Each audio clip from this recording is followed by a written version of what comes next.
Hi, how you going? So I've found one of the hardest things to do well in YouTube videos is to deliver a pre-prepared script to camera in a convincing manner. I've found it hard to speak more than a few sentences before stumbling and having to review my notes and stop the recording and then work out how to splice the footage together in a relatively seamless way. I know I could use jump cuts like others do, but I've never really liked how these look in my videos, so I try to avoid them.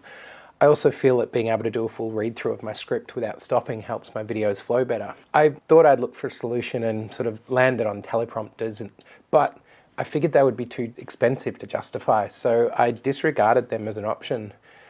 Then a cheap one was suggested to me on Amazon and it was on special, so I thought I'd give it a go. I bought it, it cost me around 80 Australian dollars, which is around 53 US, and I've actually been surprised at how well it works. I'll link to the one I'm using in the description if you want to try it out for yourself. So what's in the box? The thing itself, obviously. Then there's lots of different lens attachments, so it will work with whatever filter size of lens you have. Then you get the remote, and that's about all you need.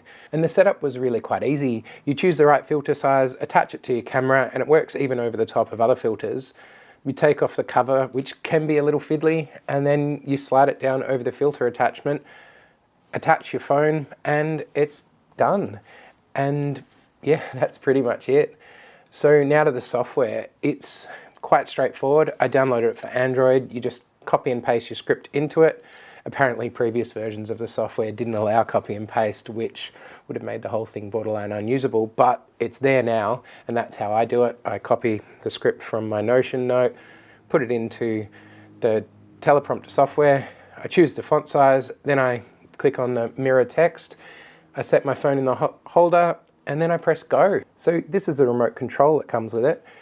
It sits in the hand quite well. The buttons are all well placed for your fingers and your thumb to operate. And once you've used it, you know what buttons you need to press to make the whole thing work.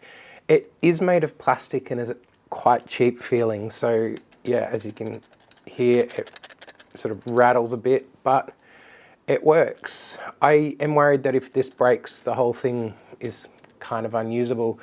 And the replacement remotes I've seen seem to be about a quarter of the cost of the whole thing. So doesn't really feel like a good option. This button here is start and stop. This one jumps back and forward a paragraph. These ones slow or speed up text, and that's pretty much it. You load up the script, you press go, it gives you a countdown, and then it starts rolling. One of the problems that I've found with this teleprompter, which I think would be a problem with all teleprompters, so it's not the fact that this is a cheap one that's causing it, is that it blocks the screen of my camera, so I can't actually see what's going on. I can't monitor the shot. I can't make sure I'm in focus. I can't make sure the framing's still good. So now I need a monitor to plug into the camera to deal with all of this. I was actually able to solve this problem without spending any more money and made a video about it. I'll link it here. I now use a spare phone plugged in through a few different cables as a monitor, and I use that to ensure that focus and framing, etc. are okay.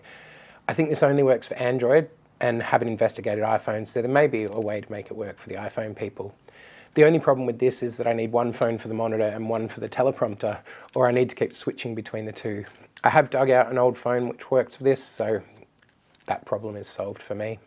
Another problem is the weight of the whole system. Because it attaches to the front of the lens, it makes the lens really front heavy, which sort of wants to bring the camera forward, and it means that when you're filming, there's a chance that if you haven't locked the tripod off really well, the whole thing can droop a little bit and sort of mess up the framing of the shot.